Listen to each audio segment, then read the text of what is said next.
अस्सलाम वालेकुम दोस्तों। पाकिस्तान सुपर लीग 10 साल पहले शुरू हुई थी और जो फ्रेंचाइजेज ऑनर्स थे, आज पाकिस्तान क्रिकेट बोर्ड के ऐलान के मुताबिक जो 6 फ्रेंचाइजेज हैं उनकी ऑनरशिप प्राइवेट मालकान से ख़त्म होकर पाकिस्तान क्रिकेट बोर्ड के शेड में वापस पीएसएल आ गई है एज पर कॉन्ट्रैक्ट। ये किसी गुस्से में या कोई मोतली या बरतरफी नहीं है। कॉन्ट्रैक्ट के मुताबिक जो तमाम 6 ऑनर्स थे उनकी मुद्दत अब मुकम्मल हो गई है और जो पीसीबी ने वैल्यूएशन के लिए जिस कंपनी को टास्क दिया था उसने वो मुकम्मल करके पीसीबी को वापस दे दिया है। तो आज आतिफ राना और समीन राना लाहौर कलंदर के ऑनर नहीं रहे, जावेद अफरीदी पेशावर ज़ल्मी के ऑनर नहीं रहे, सलमान इकबाल कराची किंग्स के ऑनर नहीं रहे, अली तरीन जो मुश्किल हालात में पहले से ही हैं वो मुल्तान सुल्तान के ऑनर नहीं रहे, अली नकवी जो हैं वो इस्लामाबाद यूनाइटेड और नदीम उमर साहब जो हैं वो क्वेटा ग्लैडिएटर्स के ऑनर नहीं रहे हैं।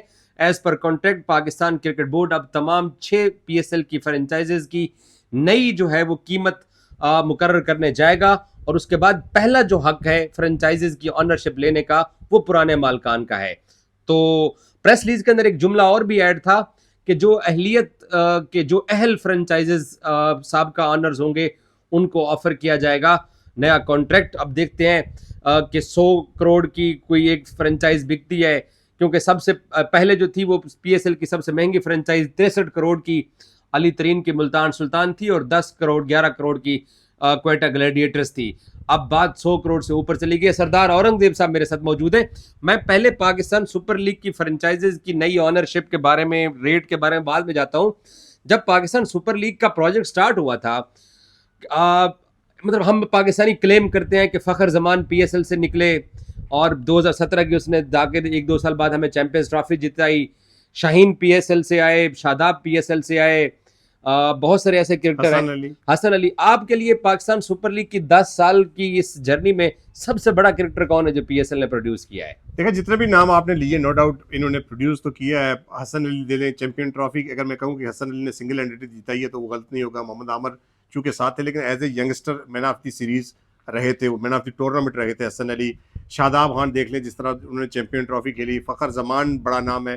शाहीन शाह आफरीदी गो के पाकिस्तान के जो प्रोसेस है, जो अंडर 19 17 सारा खेल के आए हैं, लेकिन जो उन्हें बूस्ट मिला, जो उन्होंने एक लाहौर कलंदर की तरफ से खेलते हुए 5 विकेट्स ली थी, उसके फ़ौरन बाद वो एक नज़र में आए और पाकिस्तान की कौमी टीम का हिस्सा बने। तो पीएसएल एक ऐसा प्रोडक्ट है जिसने नो डाउट हमें बहुत सारे यंगस्टर दिए हैं। बड़ा नाम।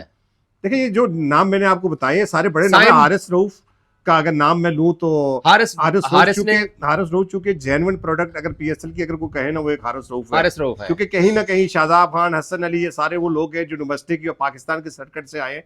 हारिस रऊफ एक रॉ मटेरियल ऐसा है कि जो आपका टेप बॉल पीएसएल के नाम के ऊपर, मैं बताता हूं, पीएसएल के नाम पे सिलेक्ट हुए, वो जो लाहौर पीडीपी के जरिए का जो प्रोग्राम था उससे सिलेक्ट हुए, वहां से आके खेले। तो सबसे बड़ी प्रोडक्ट अगर पाकिस्तान के लिए अगर कोई कहे तो वो डेफिनेटली हारिस रऊफ होंगे। लेकिन जितने क्रिकेटर का नाम आपने लिया या मैंने लिया, डेफिनेटली ये पाकिस्तान मॉडर्न ईरा में रिसेंट पास में साइम अयूब अच्छी प्रोडक्ट है पीएसएल की। देखा, साइम अयूब के पीछे बहुत ज्यादा नदीम उमर का, कोयटा का हाथ है। मुझे पता है 2017 में जब साइम अयूब यहाँ पे आते थे, बिल्कुल छोटे से, एक आप यूं कह लें कि शक्ल से ऐसा लगता था कि 12-13 साल का लड़का इनके साथ है। क्योंकि मैं उस वक्त के जो प्लेयर थे उनके साथ ये आगे पीछे घूमते थे, ट्रेनिंग भी जाते थे, तो मैं इनके साथ अक्सर जाता था।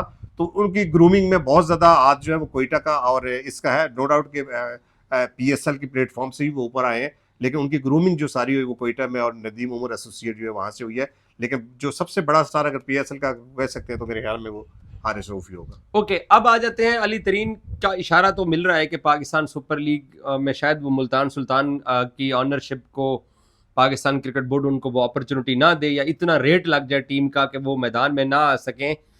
तो ओवरऑल आपको क्या लगता है पाकिस्तान सुपर लीग के, आपके पास खबर क्या है? तमाम जो मालकान है सवाए मुल्तान का, क्योंकि डिस्प्यूट है, बाकी सब रिटेन होने जा रहे हैं या मैं पेशावर ज़ल्मी का कोई नया मालिक देख रहा हूँ? नहीं, मेरा ख्याल है कि बाकी रिटेन हो गया, क्योंकि अब पाकिस्तान सुपर लीग इतना बड़ा ब्रांड बन चुका है ना, और जो शोहरत इन मालकान को मिली है, मेरा नहीं ख्याल कि ये इतनी जल्दी इसको छोड़ने वाले हैं। अली तरीन का आपने नाम ज़रूर लिया। अली तरीन का परसों भी मैंने बात की थी कि अली तरीन के जितने भी बयान है वो पहले से लग रहा था कि शायद वो इंटरेस्टेड नहीं है कि वो इस टीम को आगे लेके चलेंगे। वो जो उनके बयान थे, जो उनका एटीट्यूड था, और स्पेशली जो उन्होंने रिप्लाई किया पाकिस्तान क्रिकेट बोर्ड को वो नोटिस को फाड़ के, तो मुझे नहीं लगता कि वो कंटिन्यू करेंगे या पाकिस्तान क्रिकेट बोर्ड और उनके दरमियान को बर्फ पिघलने वाली है। बाकी मुझे लगता है कि डेफिनेटली हाँ ये ज़रूर है कि जो वैल्यूएशन के बाद टीम की प्राइस है वो तकरीबन 1 अरब के आसपास चली जाएगी। अब देखना ये है कि जो फ्रेंचाइज, अब कोयटा की बात करें तो वो 10 करोड़ की थी, लाहौर कलंदर की बात करें तो सबसे महंगी उस वक्त की फ्रेंचाइज कराची किंग्स और लाहौर कलंदर ही थी जो 25 करोड़ के आसपास थी। तो अब नई वैल्यूएशन के बाद ये 1 अरब के पास पहुंच जाएंगी और फिर दो टीमें अगर ऐड की जाती हैं तो फिर जो उनका शेयर था, प्रॉफिट शेयर था, वो भी तकसीम होगा। तो अब बहुत सारी चीज़ें हैं, ज़ाहिर है अब चूंकि डिजिटल मार्केटिंग आ गई है, डिजिटल प्लेटफॉर्म से बहुत ज़्यादा पैसे इकट्ठे किए जाते हैं, स्पॉन्सर की मद में बहुत ज़्यादा पैसे इकट्ठे किए जाते हैं। तो मुझे लगता है कि ये मालकान तो कंटिन्यू करेंगे। एक आधा शायद जो आपने अली तरीन का नाम लिया, हो सकता है कि वो शायद कंटिन्यू ना करें। बाकी तो मुझे लगता है कि कोई छोड़ने वाला नहीं है। जो पहला हक इनको दिया जाएगा मेरे ख्याल में उसको अवेल करेंगे। और पाकिस्तान जो 2 टीमें नई ऐड करने जा रहा है पीएसएल में, अब फैसलाबाद का भी नाम आता है, हैदराबाद का भी नाम आता है, सियालकोट का भी नाम आता है।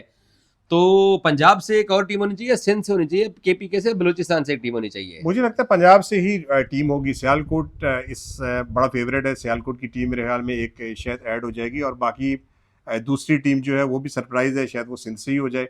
अब बहरहाल सिंध से हो, पंजाब से हो, पाकिस्तान से हो, केपीके से हो या कश्मीर से हो, जहाँ से भी हो, पाकिस्तान का ब्रांड है और डेफिनेटली 2 टीमें ऐड होने से जो ब्रांड है इसकी वैल्यू भी बढ़ेगी और ये क्रिकेट जितनी लंबी हो जाएगी उतनी दिलचस्प होती है। पीएसएल चूंकि 6 टीमें होती थी तो थोड़ा सा शॉर्ट टूर्नामेंट होता था ये, तो अब जब 8 टीमें हो जाएंगी और फिर जो लोकल प्लेयर्स हमारे होते हैं उनको ज़्यादा मौके मिलेंगे, उनके पास ज़्यादा अपॉर्चुनिटीज़ होगी। कुछ लड़के जो है बहुत ज़्यादा उनकी काबिलियत होती थी मगर वो प्लेइंग 11 में नहीं आ सकते थे क्योंकि आपको पता है कि 6 टीमों में आपने कितने रखने हैं, इमर्जिंग प्लेयर आपने 6 रखने हैं, वो बढ़ के 2 हो जाएंगे। तो अब जो प्लेयर हमारे इस पे परफॉर्म करने का उनको मौका नहीं मिलता था, मेरे ख्याल में ये अब 8 टीमों से ये होगा कि वो जो प्लेयर बेंच पे बैठे रहते हैं उनको प्लेइंग 11 में खेलने का मौका मिलेगा, जिससे आपकी प्रोडक्ट जो है वो तैयार होकर पाकिस्तान के लिए सर्व करने के लिए तैयार। उमर अकबर सेलेक्ट होंगे अब? मैं यंगस्टर की बात कर रहा हूँ, अब कहाँ पीछे जा रहे हैं। तो क्या हमने पुराने प्लेयर्स को भी पीएसएल के अंदर शुएब मलिक और शाहिद अफरीदी किस उम्र तक खेलते रहे? डिजिटल मार्केटिंग अगर हो पीएसएल की और डिजिटल में आजकल उमर अकबर छाए हुए तो मुझे लगता है कि डिजिटल प्लेटफॉर्म किसी टीम को उनको। अच्छा सरदार साहब, इन 10 साल में आपने हमेशा पीएसएल की एक ही टीम को सपोर्ट किया या टीम में बदलते रहे आप स्पोर्ट? सच बताइएगा। मैंने सबसे पहले मैंने लाहौर कलंदर को सपोर्ट किया क्योंकि जब वो 4 साल लगातार हालता रहा, जब सलमान अरशाद उनके साथ थे, एज ए कश्मीरी में बड़ा फैन था सलमान अरशाद का, मैंने उनको तो आपकी सपोर्ट में 4 साल रहे, वो पहले राउंड से बाहर निकलते रहे। हारिस रऊफ के लिए उनकी वजह से मैंने बहुत सपोर्ट किया। पेशावर ज़ल्मी को बाबर आजम, सलमान अरशाद, महरान मुमताज, आमर जमाल की वजह से सपोर्ट किया। ये 2 टीमें जिनको मैंने ज़्यादा सपोर्ट किया। मुल्तान एक सीजन ऐसा था जब मैंने मुल्तान को बहुत ज्यादा सपोर्ट किया। नहीं तो मैं बदलता रहा हूं। आप आजाद कश्मीर से हैं, आपका पिंडी में भी घर है, आप तो पोठोहारी हैं, आपने पिंडी को इस्लामाबाद यूनाइटेड को सपोर्ट क्यों नहीं किया? इस दफा इस्लामाबाद यूनाइटेड को किया ना, इस दफा। हाँ। किसकी वजह से? सलमान अरशाद था ना उसमें। अच्छा, सलमान अरशाद की वजह से। ओवरऑल अब पीएसएल में अब फैन की जो पॉपुलर 2 टीमें अब तक गुजरी हैं डाटा के हिसाब से वो हैं कलंदर और ज़ल्मी। लेकिन मेरे हिसाब से कोयटा सबसे मजबूत तरीन टीम रही है। आपका क्या ख्याल है इस पे? मजबूत अगर आप कहें तो डेफिनेटली कोयटा रही है और सरफराज चूंकि उसके एक ही कप्तान रहे और जिस तरह उन्होंने टीम को चलाया इसमें कोई डाउट नहीं है। फैन फॉलोइंग के हिसाब से बाबर आजम की वजह से पेशावर ज़ल्मी की फैन फॉलोइंग बहुत ज़्यादा बड़ी है और जो डाटा आपने बताया उसके मुताबिक चूंकि 10 मैचेस के बाद पेशावर ज़ल्मी चूंकि आगे नॉकआउट स्टेज में नहीं पहुंची थी तो उस वक्त तक व्यूवरशिप सबसे ज्यादा पेशावर ज़ल्मी की थी। तो आखिरी 3 मैच जो लाहौर ने एक्स्ट्रा खेले उस पर फिर लाहौर के अंदर की ज्यादा हो गई। तो बाबर आजम एक ब्रांड तो है कि जिनकी वजह से आपकी फैन फॉलोइंग जो है वो होती है। लेकिन ओवरऑल आप देखा जाए तो पीएसएल यही पीएसएल की खूबसूरती है कि चारों टीमें जो है इनकी 6 टीमें जो है इनकी व्यूवरशिप तो है। हाँ, इसमें यह है कि किसी टीम की परफॉर्मेंस लाहौर कलंदर की अगर तो एक सीजन में व्यूवरशिप और ट्रोलिंग सबसे ज्यादा कराची की है। हाँ, कराची चूंकि जीत नहीं सकी और कराची देखें पता क्या होता है, एक तो कराची का एक अपना मीडिया हाउस है, एक कराची का अपना है, उनकी डिजिटल मार्केटिंग बहुत ज्यादा होती है, उनकी बात बहुत ज्यादा की जाती है, पूरे पाकिस्तान के फैन के साथ लगती भी है कराची लगती भी है। और फिर कराची लाहौर का जो है, कराची इस्लामाबाद का भी मसले मसाइल चलते हैं, कराची लाहौर की जिस तरह मीडिया के भी मसले मसाइल चल रहे हैं इसी तरह टीम्स के भी चल रहे हैं। तो उसकी वजह से अप्स डाउन तो लगे रहते हैं, लेकिन यही खूबसूरती है क्योंकि अगर ये कंपटीशन ना हो, ये हेल्दी कंपटीशन ना हो, फैंस और टीम्स के दरमियान ना हो तो फिर मजा नहीं आता। तो मेरे ख्याल में ये जो चीजें इस खेल को और खूबसूरत बनाती है। बहुत शुक्रिया। पाकिस्तान सुपर लीग की ऑनरशिप अब पीसीबी के पास आ चुकी है। तमाम जो फ्रेंचाइज मालकान थे एज पर कॉन्ट्रैक्ट, उनके अब कॉन्ट्रैक्ट का टाइम खत्म हो चुका है।